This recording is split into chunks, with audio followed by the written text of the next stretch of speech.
সকাল 10:30টায় রায়, এক রায়ে 26,000 চাকরি বাতিল। আর তারপরেই নেমে এলো অন্ধকার। এই 26,000 যারা চাকরি হারা, বিশেষ করে তারা দাবি করছেন তারা যোগ্য, তাদের কাছে ওয়েমার আছে, তারা কিভাবে অযোগ্যদের সঙ্গে এক হয়ে গেলেন।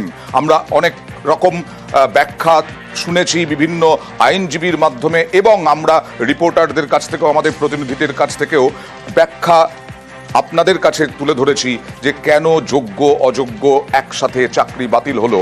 অযোগ্যদের ক্ষেত্রে সুদসহ 12% সুদসহ টাকা ফেরত, বেতন ফেরত যতদিন চাকরি করেছেন। আর যোগ্যদের ক্ষেত্রে আরও একবার পরীক্ষায় বসা। কিন্তু চাকরি হারারা এখন বিপর্যস্ত, কান্নাকাটি। বিভিন্ন স্কুলে এই শহীদ মিনারের নিচে যারা বসে আছেন তাঁরাও কান্নাকাটি করছেন, বিপর্যস্ত, কি করবেন ভেবে পাচ্ছেন না।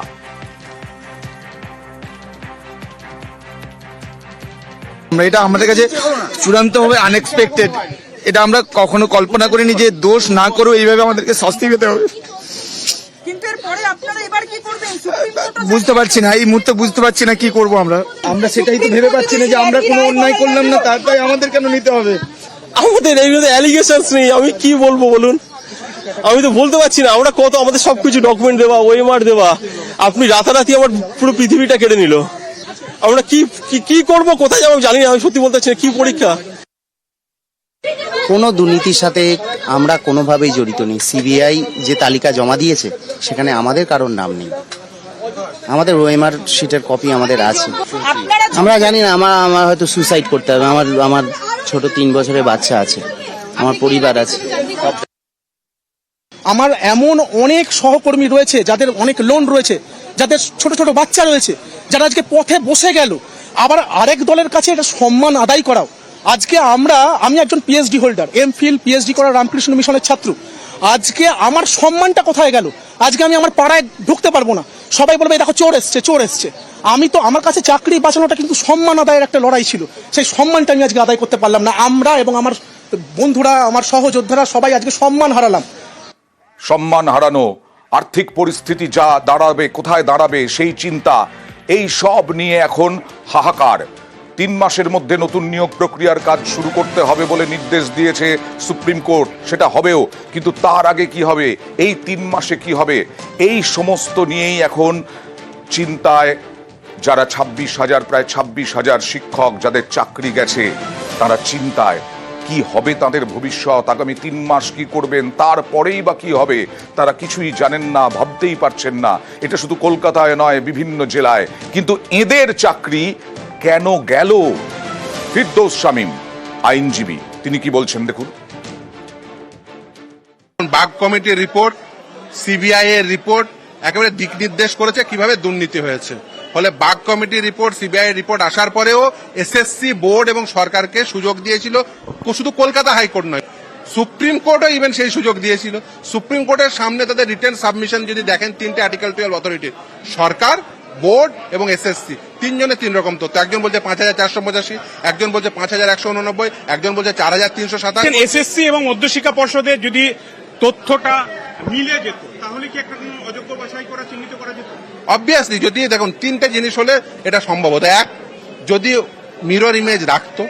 দ্বিতীয় হচ্ছে যারা যদি সঠিক তথ্য দিত, এবং নিয়ম মেনে যারা যদি নিয়োগ করত। নিয়ম মেনে নিয়োগ করলে তো এটা বাতিলই হতো না। যোগ্য অযোগ্য অনেকেই প্রশ্ন তুলছেন, যোগ্য অযোগ্য সবাই একসাথে কেন হয়ে গেল, কেন সবার চাকরি গেল? যা আইনজীবীরা বলছেন যে ওই তালিকায় অযোগ্য যারা, তাদের সঙ্গে সঙ্গে যোগ্যরাও অপরাধী হয়ে যায় সংবিধান অনুযায়ী। আর তাই যোগ্যদেরও চাকরি গেছে। তবে যোগ্যদের ক্ষেত্রে চাকরির পরীক্ষা আবার দিতে হবে, দেওয়ার সুযোগ রয়েছে, যা অযোগ্যদের ক্ষেত্রে নেই। এবং শুধু তাই নয়, অযোগ্যদের ক্ষেত্রে যত বছর কাজ করেছেন তত বছরের বেতন 12% সুদে ফেরত দিতে হবে। কি বললেন গোপা বিশ্বাস আইনজীবী মামলাকারীদের, দেখুন।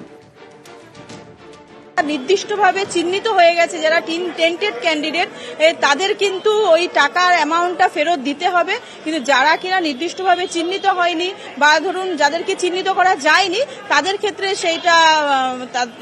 ক্ষেত্রে সেটা বলেছে যে এখন ওই অ্যামাউন্টটা ফেরত দেওয়ার দরকার নেই। কিন্তু যারা টেন্টেড ক্যান্ডিডেট তাদের কিন্তু সেই অ্যামাউন্টটা ফেরত দিতে হবে। আরো একবার আপনাদের শোনাবো যোগ্য অযোগ্য, বারবার মানুষের মধ্যে প্রশ্ন, চাকরিহারাদের মধ্যে প্রশ্ন যে কেন যোগ্য অযোগ্য একই সাথে মিলে গেল। অযোগ্যদেরও চাকরি গেল, যোগ্যদেরও চাকরি গেল, কিন্তু যোগ্য অযোগ্য তো ডিফারেন্সিয়েট করতেই পারেনি সিবিআই। দেখুন আইনজীবী অঞ্জন দত্ত কি বলছেন। কারা যোগ্য অযোগ্য সুপ্রিম কোর্ট বলেছে এত বড় প্যারামিটারের যেটা ডিসরাপশন বা ইলিগালিটিস হয়েছে, এটা দিস ইজ বিয়ন্ড রিপেয়ার, এটা কোনোভাবেই রিপেয়ার করা সম্ভব নয়, কোনোভাবেই বাছাই সম্ভব নয়। তাই এন্টায়ার প্যানেলটাকে সুপ্রিম কোর্ট স্ট্রাক ডাউন করতে বাধ্য হলো। আর প্রায় 26,000 চাকরি বাতিলে একজনের চাকরি বাতিল হয়নি, বহাল রইল। তিনি হচ্ছেন সোমা দাস, বীরভূমের সোমা দাস। মানবিক কারণে ক্যান্সার আক্রান্ত এই সোমা দাসের চাকরি বাতিল হয়নি, বরং বহালই রইল।